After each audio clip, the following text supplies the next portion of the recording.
क्या major events होने वाले हैं, कौन से बड़े ग्रहों का गोचर रहेगा। 1.5 साल ऐसे हैं जिसमें शनि मीन राशि में रहने वाले हैं और ये लगातार देश की बड़ी बड़ी घटनाओं पर असर डालेंगे।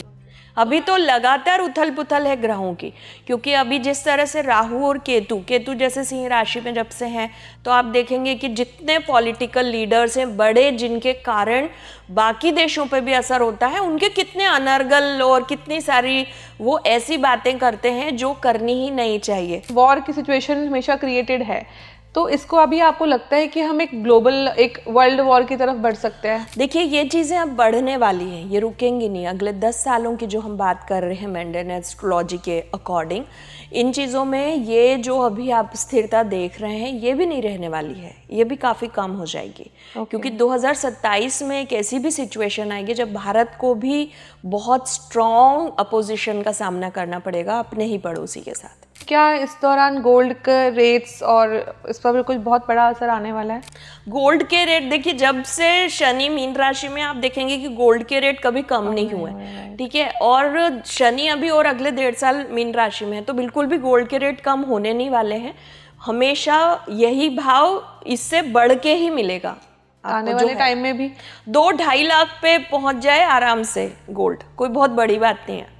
मेष राशि में क्योंकि शनि नीच के हो जाते हैं, मेष राशि मंगल की है, तो बहुत ज़्यादा ऐसी एक्टिविटी होती है जो सेना से जुड़ी हुई है, गतिविधियां ऐसी होंगी जिसमें कि कहीं ना कहीं वॉर की स्थिति पैदा होगी। एआई की एग्जिस्टेंस पे सवाल उठने अब शुरू होंगे। जिस मनुष्य ने एआई को बनाया है उसको चैलेंज करता हुआ एआई बहुत स्ट्रांगली दिखाई देगा 2036 में।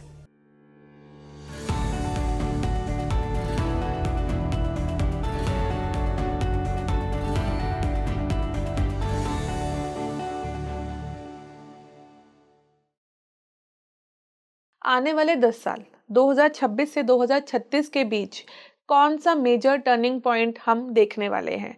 मंडेन एस्ट्रोलॉजी, मंडेन लेवल पर हम कौन सी बड़ी घटनाओं को देखेंगे जो हमें भी इफेक्ट करेंगी और जो ग्लोबल लेवल पर अपना बहुत बड़ा असर डालने वाली हैं? क्या ये मानव इतिहास का सबसे बड़ा टर्निंग पॉइंट साबित हो सकता है? क्या एआई ह्यूमन कॉन्शियसनेस को रिप्लेस कर सकती है? क्या शनि राहु केतु मिलकर एक बहुत बड़ा इल्यूजन, एक बहुत बड़ी रियलिटी हमारे सामने ला सकते हैं? इस पूरे पॉडकास्ट में हम आने वाले 10 सालों में ग्लोबल लेवल पर क्या असर रहने वाला है, क्या आपको इफेक्ट होता हुआ दिख रहा है, उस पर चर्चा करने वाले हैं। हेलो एवरीवन, मैं हूं आपके साथ तमन्ना और हमारे साथ जुड़ी हैं Bhumika ji. Hello ma'am, welcome to the show. ओम नमः शिवाय। मैम, जैसे मैंने अपने ऑडियंसेस को बोला कि हम लोग चाहते हैं आपसे जानना कि जो 10 साल, लाइक अभी हम 2026 में है, तो 2036 तक का वर्ल्ड सिनेरियो कैसा रहने वाला है? एस्ट्रोलॉजिकली आपको क्या दिखता है, क्या मेजर इवेंट्स होने वाले हैं, कौन से बड़े ग्रहों का गोचर रहेगा जो एक सामान्य इंसान को तो प्रभावित कर ही रहा है लेकिन ग्लोबल लेवल पे एक बहुत बड़ा असर डालने वाला है? तमन्ना जी, आपने बहुत अच्छा सवाल किया है, लेकिन आप इस चीज़ की शुरुआत ऑलरेडी देख चुके हैं। ये शुरुआत हो चुकी है जो हम सबकी दृष्टि में है। शनि जब से मीन राशि में आए हैं 2025 में, मार्च के बाद से शनि मीन राशि में आए हैं, और उसके बाद से होने वाली जो पूरे ग्लोबल घटनाओं पे यदि आप एक नज़र डालेंगे तो आपको समझ आएगा कि किस तरह से एस्ट्रोलॉजी और ग्रहों का गोचर ब्रह्मांड की हर स्थिति, हर घटना, देश काल परिस्थिति के साथ एक आम जीवन पर असर डालता है। मेंडेन एस्ट्रोलॉजी की यही खूबसूरती है कि जब एक व्यक्तिगत जीवन के लिए जब हम एक एस्ट्रोलॉजी व्यक्तिगत करते हैं, वो एक अलग एस्पेक्ट है एस्ट्रोलॉजी का। जबकि जब मेंडेन एस्ट्रोलॉजी की हम बात करते हैं, यहाँ पर हम देश के बारे में, देश को चलाने वालों के बारे में, और देश पर जो इम्पैक्ट होने वाला है, या हर एक जो कंटेंट है पृथ्वी पर, जो भी लिविंग और नॉन लिविंग थिंग्स हैं, उन पर जो इम्पैक्ट होने वाला है, उसकी गणना, कैलकुलेशन सारी मेंडेन से होती है, क्योंकि वो पंचांग पर आधारित है। सब कुछ पंचांग पर आधारित हम गणनाओं के अनुसार मानते हैं।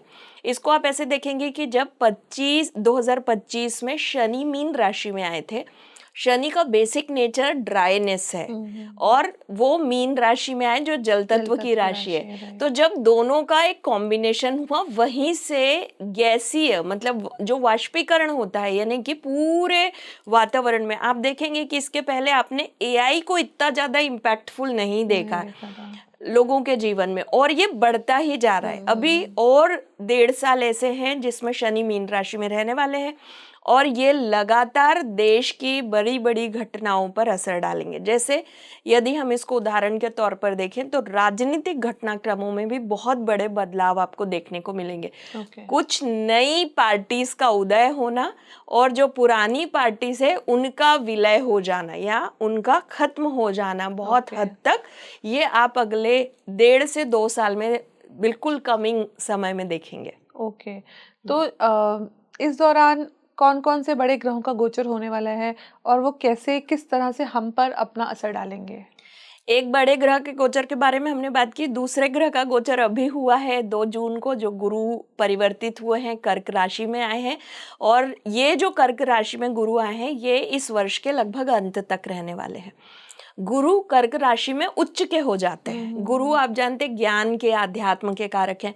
ये समय आध्यात्मिक उन्नति के लिए बहुत अच्छा है, ज्ञान के लिए बहुत अच्छा है और जो हम भारत की एक संकल्पना करते हैं कि भारत कहीं ना कहीं विश्व गुरु होगा, उसके बीज बोने के लिए ये समय। ऐसा नहीं है कि भारत नहीं है अभी, लेकिन मान्यताओं में जो हमारी एक पुरानी मान्यता है कि हम मान के चल रहे हैं कि ऐसी चीज है, लेकिन कहीं ना कहीं इस चीज का जो कहते हैं ना एक बिल्कुल जमीनी स्तर पे काम जो है वो अब शुरू होगा।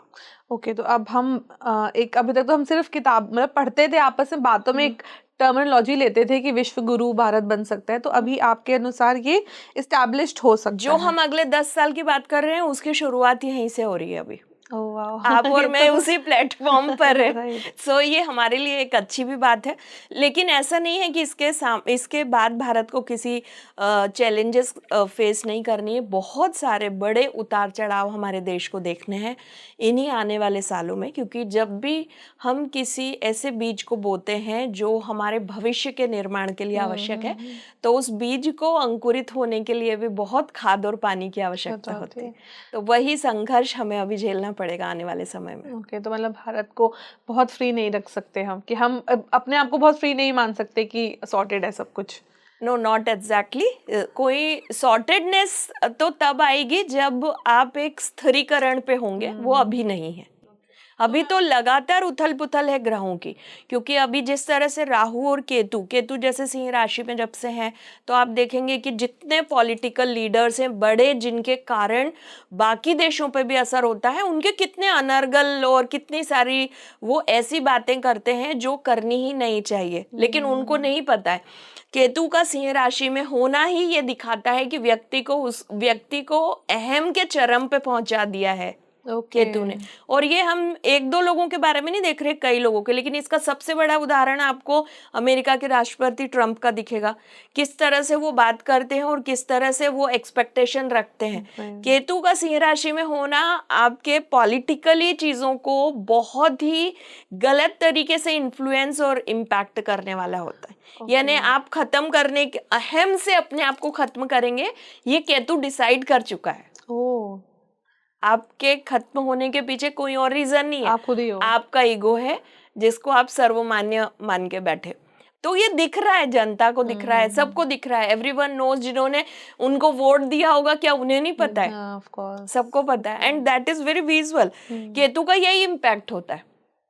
इतना शेडो फ्रेमवर्क में काम होता है कि वो जब दिखता है तो वो बहुत बड़े स्तर पे दिखता है।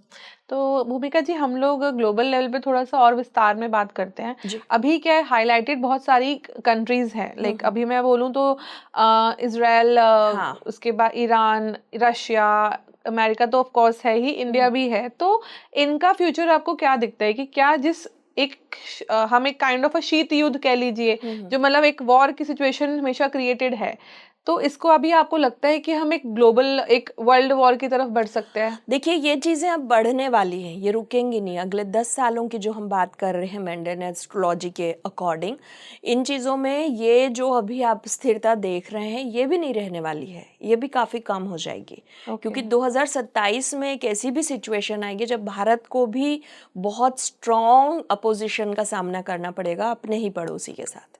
ओके, पड़ोसियों के साथ, अपने ही पड़ोसी एग्जैक्टली देश जो अभी हमको लगता है कि शायद हम उनसे थोड़ा सा ऊपर उठ चुके हैं, तो नहीं, ऊपर उठने के बाद में भी यदि कोई सर सामने लाएगा तो आपको उसको हिट तो करना ही पड़ेगा, वो सिचुएशन भी आएगी। 2027 जून का महीना बहुत ज़्यादा स्ट्रॉन्ग होने वाला है ओके, ऐसा आप क्यों कह रही है?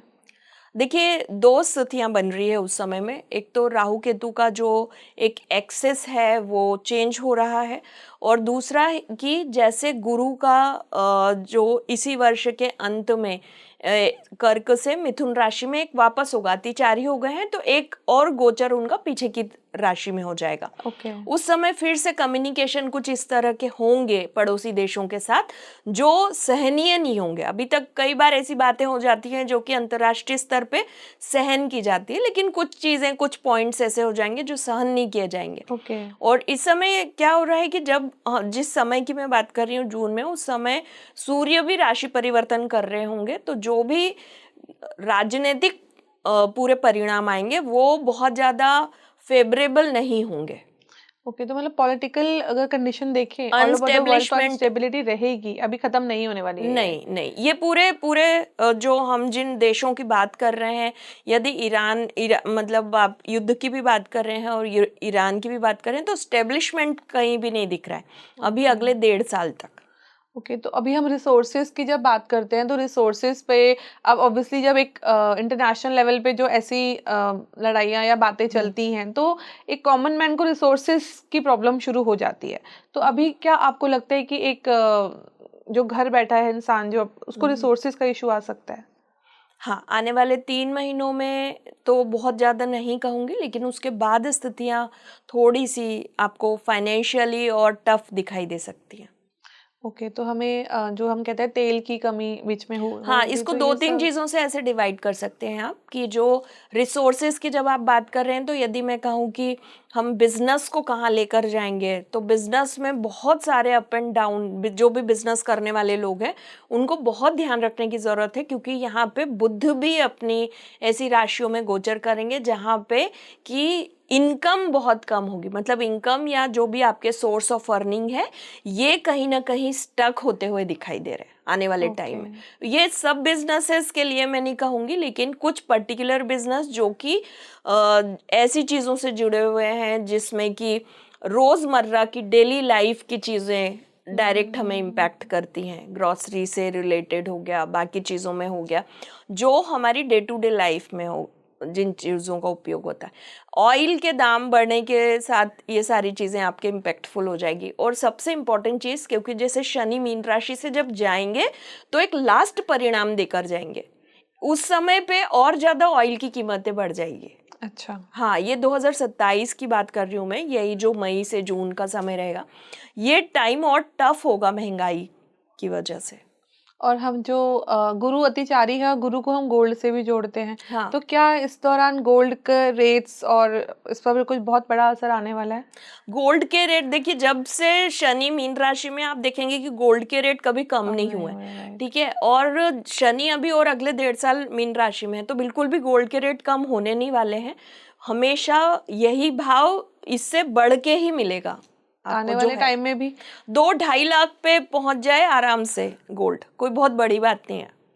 2.5 लाख मैं आपको तब कह रही हूँ कि मीन राशि से, जैसे शनि का नेचर हमें समझना पड़ेगा। शनि जब जाते हैं तब परिणाम देते हैं।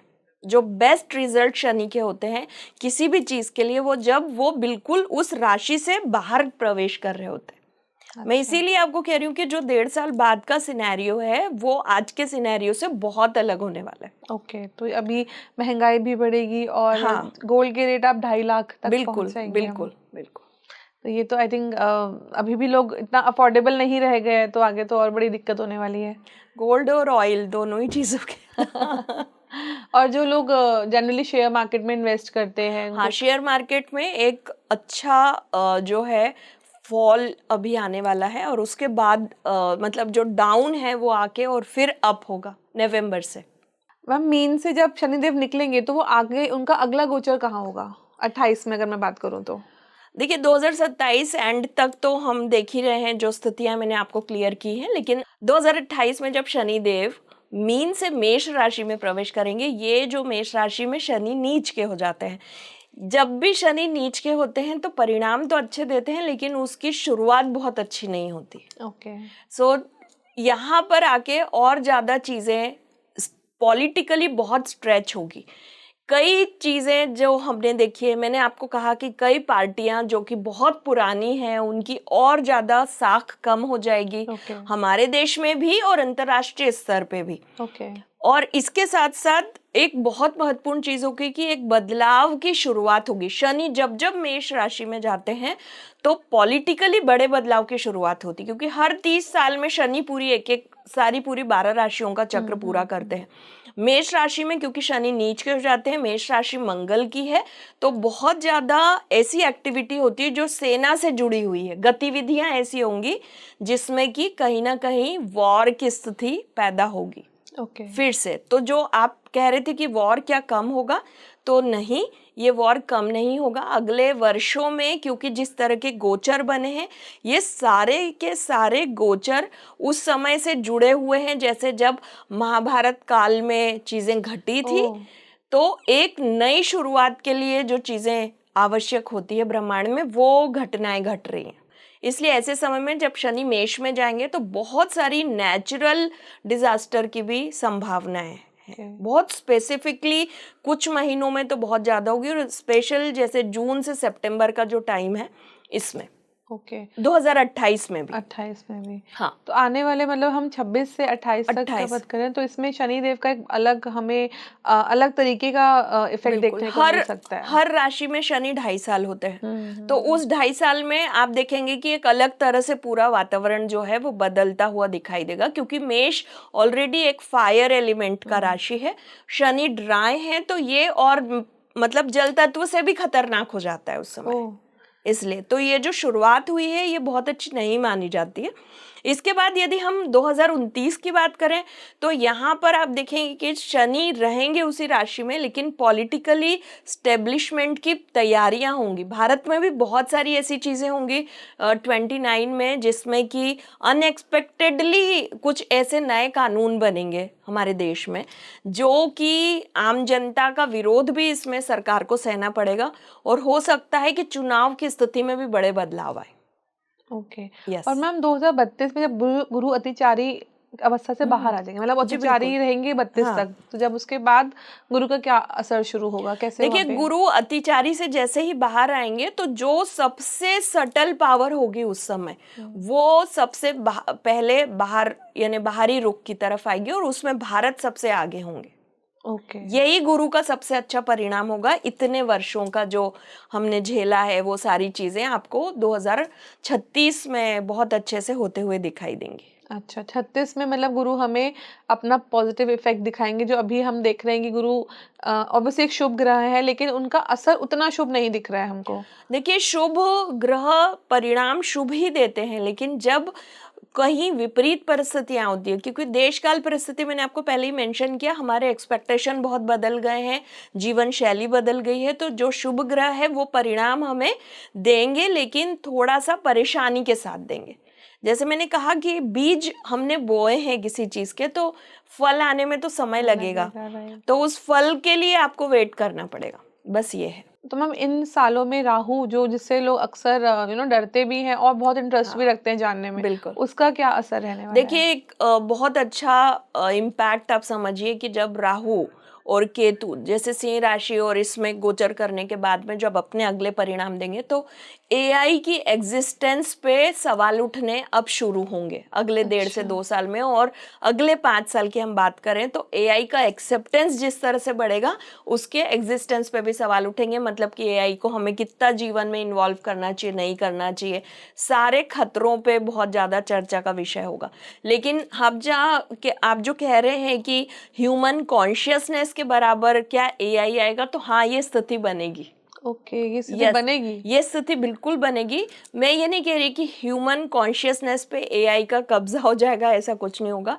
वो अपनी जगह होगा, एआई अपनी जगह होगा, लेकिन एक बराबरी और पैरेलल की स्थिति बन जाएगी। जिस मनुष्य ने एआई को बनाया है उसको चैलेंज करता हुआ एआई बहुत स्ट्रांगली दिखाई देगा 2036 में। इंडिया के साथ प्रॉब्लम ये होती है कि बाहर की कंट्रीज से तो, अपने पड़ोसी मुल्कों से तो प्रॉब्लम है, पड़ोसी देश हमें प्रॉब्लम करते हैं, बट इंटरनली भी आपके अपने ही एनिमीज आपके अंदर ही बैठे होते हैं। आपके घर के अंदर ही जब लोग आपके दुश्मन बन जाते हैं, तो क्या आपको लगता है कि ऐसा भी कोई इवेंट, अनफॉर्चुनेट इवेंट हो सकता है जो हमें इंटरनल हमारी सिक्योरिटी या हमारे इंटरनल इंटेग्रिटी को हिला सकता है? हाँ बिल्कुल, ये इवेंट आपको बहुत जल्दी देखने को मिलेगा। अब जो इंटरनल इंटीग्रिटी की हम बात करते हैं, एक बार ये 2027 जून से सितंबर के बीच में होगा, और 2030 में भी ये बार ये घटना जो है फिर से रिपीट हो सकती है। और यही जब संघर्ष की स्थिति बनती है बार बार किसी देश के साथ, तो वो आपको और स्ट्रॉन्ग करता है। यहीं से भारत अपने मूवमेंट बहुत स्ट्रॉन्ग कर देगा, और यही पूरे जो वैश्विक पटल पे भारत के गुरु होने की बात हम कहते हैं, वो आपको 36 में दिखाई देगा। यहीं से शुरुआत होनी शुरू हुई है इस चीज़ की। और जैसे हम जब 31 की बात करते हैं, 2031 की बात करते हैं, शनि का बिल्कुल रोहिणी नक्षत्र में भेदन होगा। शनि का रोहिणी में जब भेदन होता है तो एक ऐसा समय आता है तो बहुत क्लाइमेट चेंज के असर पूरे ब्रह्मांड को देखने पड़ते हैं। यानी पूरे पृथ्वी पे आपको दिखाई देगा कि किस तरह से चीज़ें नेचुरली एकदम से बदल रही हैं। ओके, क्लाइमेट जो हम आजकल, क्लाइमेट जो हमें डर रहता है, बिल्कुल ग्लोबल सबसे वार्मिंग। महत्वपूर्ण जो 2031 का टाइम है, ये एक ऐसा रहेगा जब पूरी ह्यूमन कॉन्शियसनेस हिल जाएगी ये देख के कि हमसे क्या गलती हो गई है जिसके कारण ये चीज़ें हमें देखनी पड़ रही है। और इसके लिए इंसान को तैयार रहना चाहिए एक्चुअली। क्योंकि शनि और राहु, जब शनि रोहिणी में आएंगे, रोहिणी नक्षत्र जो होता है चंद्रमा का सबसे प्रिय नक्षत्र है, एंड इट्स वेरी सूदिंग। लेकिन शनि की ड्राइनेस उस पूरे नक्षत्र से पूरे जो पृथ्वी की मानव जाति और जो पूरी लिविंग थिंग्स है उसको डिस्टर्ब करेगी। और बेसिकली शनि कर्मफल दाता है, तो जो गलतियां हमसे आज नेचुरली नेचर के प्रति हो रही है उस सब का भुगतान हमको एक साथ करना होगा। ओके, तो ग्लोबल वार्मिंग या इतना बड़ा क्लाइमेट देखिए, चेंज हम देख ग्लोबल सकते हैं। वार्मिंग तो ऑलरेडी शुरू है, लेकिन उसके जो बहुत ही स्ट्रॉन्ग परिणाम है वो 31 में हमें देखने को मिलेंगे। स्कैरी इवेंट्स है जो आई थिंक हमें आज संभल जाना चाहिए। अगर हम कुछ भी अपने हिसाब से लगता है कि हम बहुत सही करें, बट अगर वो नेचुरल जस्टिस नहीं है, नेचर के अगेंस्ट जाके हम कुछ करें, तो आई गेस हमें अभी सुधर जाना चाहिए, यू नो। बहुत सारी चीजें, देखिए क्या होता है, शनि जब अपने चाल चलते हैं तो बहुत सारे टाइम पे हमें बार बार आगाह भी करते हैं, ठीक है। और ऐसा ही गुरु का है, जब शनि और गुरु का बहुत स्ट्रॉन्ग हम गोचर देख रहे हैं तो आपके ज्ञान से आपको पता भी चल रहा है। अभी क्या आप और हम इस बात पे चर्चा ही इसलिए कर रहे हैं ना, क्योंकि हमें पता है क्लाइमेट चेंज हो रहा है, हमें पता है एआई का दखल हमारे जीवन में बढ़ रहा है, हमें पता है कि वार जैसी स्थितियाँ, लेकिन एक्चुअली हम कर क्या रहे हैं? चर्चा के बाद के बहुत सारी ऐसी चीज़ें हैं जो कि इम्प्लीमेंटेशन ऑफ लाइफ में होनी चाहिए, ठीक है। मतलब इट इज़ फॉर एवरीवन। आप हर व्यक्ति के जीवन में एक बदलाव लाने की शुरुआत की जा सकती है, लेकिन कोई करता नहीं है, और वहीं से फिर डिस्ट्रॉय होने की शुरुआत होती। एक सवाल और पूछना चाहिए मुझे कि अभी अगस्त में ग्रहण आ रहे हैं 2 एक साथ, सोलर एक्लिप्स भी लगेगा, लूनर भी लगेगा, और बहुत कम डेज के गैप में है 15 डेज के, बिल्कुल 15 दिनों के भीतर दोनों ही ग्रहण है, सूर्य ग्रहण और चंद्र ग्रहण। ये सेम स्थिति अभी और बनी थी, इसी वर्ष में एक बार और बन चुके हैं। तो क्या इसका अभी, ऑब्वियसली मैंने सुना है कि इंडिया पे सूतक नहीं है, इंडिया पे दिखेंगे नहीं इंडिया में, तो क्या इंडिया पर इसका इफेक्ट रहेगा? देखिए, 2 ग्रहण जब एक साथ होते हैं, सूर्य ग्रहण और चंद्र ग्रहण, वो भी 15 दिन के भीतर में, तो ब्रह्मांड में तो घटनाएं घट रही हैं। भारत में सूतक है या नहीं, इससे कोई फर्क उतना पड़ेगा नहीं, क्योंकि उन घटनाओं का कहीं ना कहीं असर हर व्यक्ति पे पड़ने वाला है। दोनों ग्रह दृश्य ग्रह हैं, सूर्य और चंद्रमा, हम देख पाते हैं और दोनों से हम ऊर्जा रिसीव करते हैं। तो इन ग्रहों की जब ऊर्जाएं डिप्लीट होती है तो मानव जाति पे भी उसका सीधा असर होता है। अभी आने वाले समय में फसलों की कमी यानी उत्पादकता में कमी आएगी, जो प्रोडक्शन है वो कम होगा। नेचुरली हम देखेंगे कि बहुत सारी चीज़ें, बहुत अलग अलग तरह के कीट जो है वो आ गए हैं फसलों पे, उससे प्रोडक्शन की कमी जो होनी है, और महंगाई बहुत बढ़ती हुई आपको दिखाई देगी इसी कारण से। तो जो अभी तक चीज़ें चल रही थी कि बहुत इजी गोइंग लाइफ है और सारी चीज़ें, उसमें काफ़ी सारे क्वेश्चन मार्क्स आएंगे।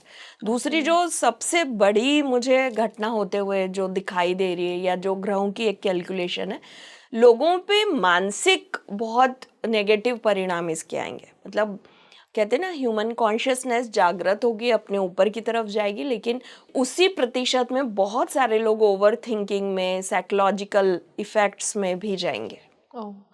इस कारण। अभी तक आपने जितने मुझे बताए हैं प्रिडिक्शंस, उसमें से मुझे लग रहा है कि अभी हमें बहुत संभल कर चलना है। अभी कुछ मतलब it's not a clear way to go. तो लेकिन कुछ अच्छा भी होने वाला है, या हाँ, सब हमें सिर्फ ये डराने वाली बातें ही है यहाँ पे? हाँ, देखिए, ऐसा नहीं है कि कुछ अच्छा नहीं हो रहा है। बहुत सारी चीज़ों में आप सीख रहे हैं, नया डेवलप हो रहा है। लेकिन एक, जब भी कोई चीज़ या कोई घटनाक्रम नेगेटिव होता है, ग्रहों के जो परिणाम होते हैं उसमें बहुत सारी पॉजिटिविटी भी छुपी हुई है। एक्चुअली हम नॉर्मल नेचर में नेगेटिव चीज़ों को पहले बोलते हैं, देखते हैं, लेकिन इसकी पॉजिटिविटी को समझिए कि लोग बहुत ज़्यादा सीखेंगे, अवेयर होंगे और चीज़ों से बचेंगे भी। दूसरा परिणाम जो होगा कि बहुत सारे देश जो सीमाओं से बंधे हैं, हमारे आसपास की सीमाओं से, उनके साथ हमारे जो ट्रेड व्यवहार हैं वो बढ़ेंगे, और वो हमारी सरकार के कारण ही बहुत सारी चीज़ें संभव भी हो पाएंगी। लेकिन आप देखेंगे कि लोग उतनी उसी गति से सड़कों पे आएंगे, नई पार्टियों का डेवलपमेंट होगा, कुछ पुरानी पार्टी से जो है कुछ ऐसी पार्टी से लोग नई या पुरानी पार्टी में आ जाएंगे, जिससे कि पूरा पॉलिटिकल सिनेरियो चेंज हो जाएगा, जो एक बार नहीं कई बार हो चुका है, लेकिन वो होता हुआ और ज़्यादा दिखाई दे रहा है स्ट्रांगली। तो चीज़ें पॉजिटिव भी होंगी, बहुत स्ट्रॉन्ग हमारे जो रिश्ते हैं वो देशों के साथ बनेंगे, और उसके कारण भारत में जो चीज़ें हैं वो वैसे भी आप देखेंगे कि 6 महीने बाद इंटर कर रही है। जो अभी ग्लोबली इफेक्ट हो रहा है उसमें हम 6 महीने बाद इंटर कर रहे हैं। जो अभी महंगाई वगैरह सारी बढ़ी है, लेकिन पहले ही बाकी देशों में तो हो चुका है बहुत सारी चीज़ें। Of course. ये जो हम ग्लोबल लेवल पे जब बात करते हैं तो इसमें बहुत सारी चीज़ें एक साथ आती हैं। हम पॉलिटिकल कनेक्शंस भी देखते हैं, हम रिसेशन भी, हम मतलब फाइनेंशियल इश्यूज भी डील करते हैं। एक होता है आप जो इंडिया के लोग बाहर रह रहे हैं, जो बाहर के लोग इंडिया में हैं, उनका क्या, एनआरआईज की अगर मैं बात करूं तो इनका क्या आपको लगता है कि ये बाहर रहना उनके लिए सेफ है? या जैसे कई बार हमने सुना था कि एनआरआईज को अपना बेस यहाँ से नहीं छोड़ना चाहिए इंडिया से, बिकॉज समटाइम्स हो सकता है उन्हें वापस आना पड़े। ये तो कैसा आप लगता देखेंगे है? कि आने वाले 2030 में भारत की स्थितियां ऐसी होंगी कि लोग वापस आना चाहेंगे, और अभी भी ये शुरू हो गया है। मैं बीइंग एस्ट्रोलॉजर ही आपको बता रही हूँ कि ऐसे कई लोग मैंने देखे हैं जो दुबई से लौटे हैं, लंदन से लौटे हैं, कनाडा से लौटे हैं, जिन्होंने हमसे एस्ट्रोलॉजी कंसल्टेशन में ये बात की कि हम लोग वापस ही आना चाहते हैं भारत में।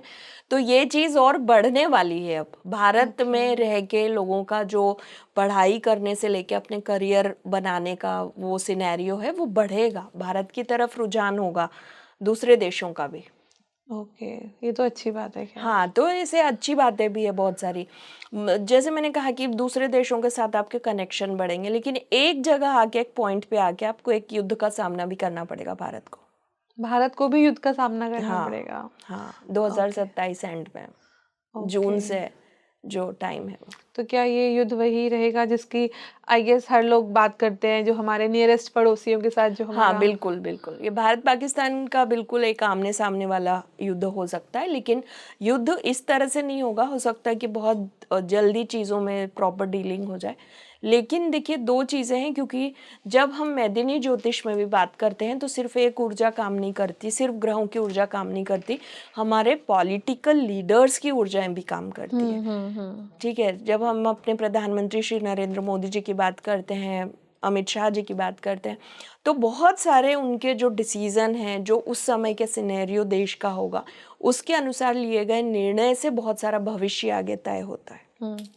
आपने सही बात की कि जो हमारे लीडर्स हैं उनकी कुंडली क्या कहती है, ये बहुत मैटर करता है। हाँ। तो मैं यही जानना चाहती हूँ कि क्या आपको लगता है कि जो इंडिया के जो भी अभी रिप्रेजेंटेटिव हैं, हमारे जो प्राइम मिनिस्टर हैं, उनकी 2000 सीधी सी बात करें हम कि 2029 में हमारे देश में क्या 2029 में भी नरेंद्र मोदी जी होंगे, तो जी हाँ, बिल्कुल होंगे नरेंद्र मोदी जी। अगले हमारे मतलब लोग कहते हैं कि 2027 में चले जाएंगे या जो भी है चीज़ें, लेकिन मैं जो देख पा रही हूँ जिस तरह की गणना है उनकी कुंडली को लेकर है, 2029 में भी वो होंगे बीजेपी में। और बीजेपी की सरकार, मतलब मैं किसी पार्टी के बारे में ऐसे नहीं बोलना चाहती हूँ कि किसकी सरकार होगी नहीं होगी, लेकिन हमारे देश के लिए जो सबसे आवश्यक है, हालांकि इस सब के बावजूद भी उनको बहुत ज़्यादा विरोध का सामना बहुत तेज़ी से करना पड़ेगा। ये बहुत स्ट्रॉन्ग विरोध होगा 2027 वाला। और एक हम देख रहे थे अभी हमारा एक और नेबर कंट्री है जहाँ पे जेंजीज का हाँ, हमने नेपाल। देखा। सो क्या ऐसा लगता है कि इंडिया में भी ऐसा कुछ सिनारियो बन सकता है? देखिए, जो नेपाल का है जेंजीस का जो एक परिवर्तन आपने कहा सरकार में हुआ है, हमारे यहाँ शुरू बहुत फोर्स के साथ होगा, ये बहुत तेजी से होगा, लेकिन ये अपने सिरे नहीं चढ़ पाएगा। ये जो विरोध प्रदर्शन है, जो पार्टी है, हम कॉकरोच पार्टी की बात कर लें, ऐसा ये पार्टी बनी है, बनेगी, इसका कोई बहुत भविष्य मैं तो नहीं देख पा रही हूँ मेदिनी ज्योतिष में कि बहुत स्ट्रांग भविष्य है, कोई पॉलिटिकल बहुत स्ट्रांग लीडिंग पोजीशन से, बिल्कुल भी नहीं है। इसके बाद एक और शुरुआत होगी। अच्छा जी, ये सिर्फ कॉकरोच पे आके नहीं रुकेगा, ऐसे कुछ और कॉकरोचेस आ सकते हैं और उसके बाद भी कुछ बहुत ज़्यादा होता हुआ मुझे दिखाई नहीं दे रहा है। जो स्ट्रॉन्ग बेस बनेगा 2029 में, वो फिर से जो अभी हमारी सत्ता है, जो सरकार है, उन्हीं का होगा। बहुत बड़े विरोध प्रदर्शन के बाद ओके फिर से वो उभर के आएंगे एक नए तरह से। उनको एक्चुअली मतलब ये किसी सरकार की या किसी गवर्नमेंट से रिलेटेड किसी पार्टी की बात नहीं है।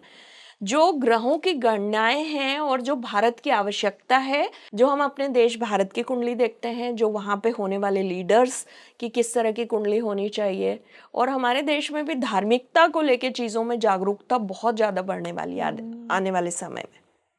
शनि का नीच में होना भी लोगों को ज्यादा धार्मिक करता है। क्या होता है कि ग्रह जब किसी राशि में गोचर करता है तो वो उस राशि के साथ उसके परिणाम देता है, लेकिन उसके पॉजिटिव नेगेटिव इम्पैक्ट में से मनुष्य जाति ले क्या रही है, मेदिनी ज्योतिष में ये सरकमटेंसेस पे पूरा गेम हो जाता है। तो मतलब आप एक तरफ से हमें लग रहा है कि अच्छा भी हो रहा है, बट फिर लगता है कि ये तो बहुत अभी संभल कर चलने वाला पीरियड है, आने वाले 10 साल अभी बहुत हाँ, संभल देखिए, कर मैं कोई चलने ऐसी चाहिए। प्रिडिक्शन तो नहीं करूंगी कि आप कैश निकाल के रख लो बैंक बंद हो जाएंगे टाइप्स, लेकिन हाँ, एक जबरदस्त फॉल भी शेयर मार्केट में आएगा और नवंबर के बाद से पीक पे जाएगा शेयर मार्केट।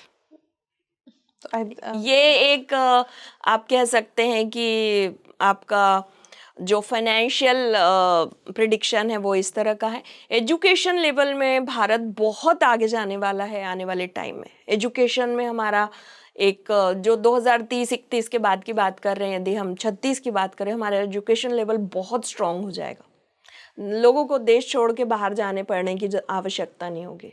ओके यस, ठीक है। तो अभी हम चलते चलते मैं आपसे इस 10 सालों में 10 सालों की 4 मेजर प्रेडिक्शंस पे मैं अगर आपसे पूछूं तो आप कैसे उसे कंक्लूड करेंगे? 4 पॉजिटिव और 4 नेगेटिव दोनों बता देती हूँ। अगले 10 साल की सबसे बड़ी चीज़ जो होने वाली है, एक बहुत बड़े युद्ध का सामना भारत को करना होगा, लेकिन इसका पॉजिटिव एस्पेक्ट ये रहेगा, उतने ही स्ट्रॉन्ग तरीके से भारत फिर से उभर के आएगा इंटरनेशनली प्लेटफॉर्म्स पे। ओके दूसरी बात है कि फाइनेंशियली हम एक डीप डाउन में जाएंगे और फिर उसके बाद फाइनेंशियल बहुत स्ट्रॉन्ग होगा, लेकिन जो आर्थिक स्थिति यहाँ पे कमज़ोर होती हुई दिखाई दे रही है खेती कृषि के कारण। एक नहीं, आई थिंक 3 हमें नेचुरल बड़े डिज़ास्टर का सामना करना पड़ेगा आने वाले 10 सालों में। 3 बहुत बड़े होंगे ये, और ये हर 2 से 3 साल का एक चक्र है जो कि हिला के रख देगा एक बार, जो होगा बहुत बड़ा है ये। तो इसलिए ये चीज़ें थोड़ी सी, लेकिन इसके बाद में लोगों का जो एजुकेशन का मामला है वो हमारे देश में और बढ़ता हुआ और बहुत स्ट्रॉन्ग तरीके से बढ़ता हुआ दिखाई दे रहा है। ओके सो ये 4 मेजर चीज़ें हैं। फाइनेंशियल भी मैंने बता दिया आपको। महंगाई की बात करें तो शनि जब मेष में नीच के हो जाएंगे, उस समय पे लोग बहुत पैसा बचाने की कोशिश करेंगे, लेकिन अपने इनकम सोर्सेस को भी बहुत बढ़ाएंगे।